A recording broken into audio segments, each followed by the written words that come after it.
Repercutir a morte desse grande artista da MPB, a gente conversa agora com o produtor musical João Marcelo Boscoli. Boa noite, João. Obrigado pela participação aqui conosco, infelizmente, para falar sobre essa despedida. Mas, obviamente, que eu queria saber de você justamente o tamanho do legado que ele deixa. E é impressionante, a gente viu durante todo o dia inúmeras homenagens ao cantor e ao compositor, de vários artistas que sempre bateram na tecla sobre como o trabalho, o Clube de Esquina, transformou a carreira deles, ou serviu justamente de parâmetro, influenciou a carreira desses músicos. Boa noite a vocês, boa noite a quem está assistindo. Realmente é um álbum emblemático na música brasileira e se tornou um álbum emblemático na música mundial, porque é realmente uma síntese musical raríssima, né? Porque você tem uma pequena parte do grupo, uma metade do grupo, que são pessoas que nasceram nos anos 40. E aí eles cresceram ouvindo jazz, samba-lanço, bossa nova. Todos falam disso, inclusive o Milton, né? Tocava contrabaixo nos bailes da vida, né? E quando apareceram os Beatles especificamente, mas o rock and roll, esse pessoal abraçou e ficou encantado.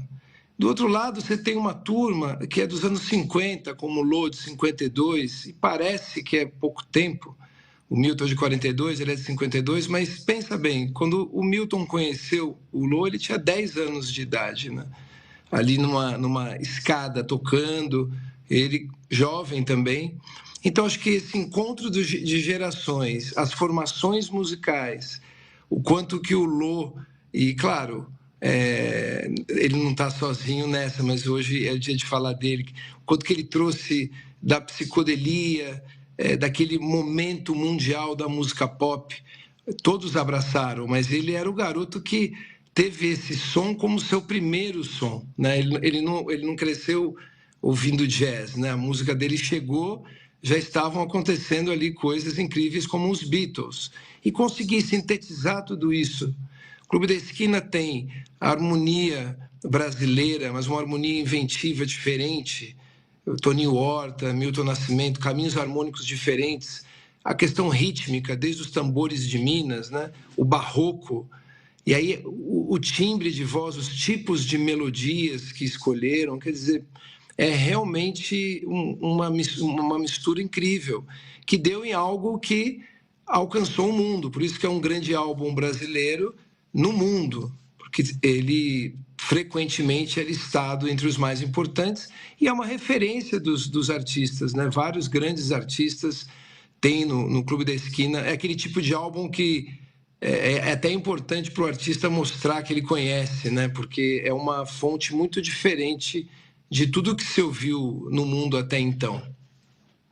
João, você falou da diferença de idade aí entre ele e Milton Nascimento, são 10 anos. Eu queria te perguntar se você percebe muita influência do Milton Nascimento sobre as obras dele e em relação a ele ser referência também, quais os elementos ali de todo o trabalho que ele produziu que fazem com que a obra dele fosse atual até hoje? Olha, como é um grupo, né? É um álbum que dá nome a um movimento, né? E de muita gente. Eu vou fazer uma lista, assim, quem está lá no álbum. As pessoas não lembram, mas a gente tem Ronaldo Bastos, Márcio Borges e Fernando Brant fazendo as letras, né? Aí você tem o Toninho Horta, um dos maiores guitarristas do mundo, o Milton compondo, você tem o Lô, Beto Guedes, né? Então, assim, desde a maneira através da qual eles se conheceram, um se conheceu, né, conheceu o outro numa escada. O Lô Borges conheceu Beto Guedes de patinete na rua. O Milton Nascimento conheceu o Fernando Brant num ponto de ônibus. Então, esse entrelaçamento das vidas, né, daquele momento, que eles até tinham um clube imaginário, o Clube da Esquina, né, se deu na música também.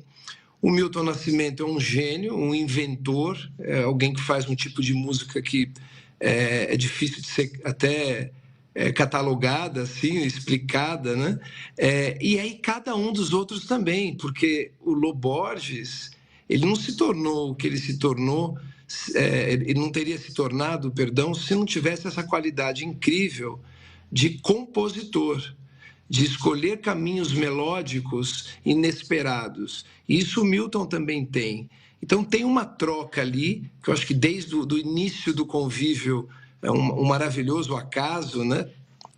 Começou, mas cada um tem a sua personalidade. Por que eu acho que é eterno?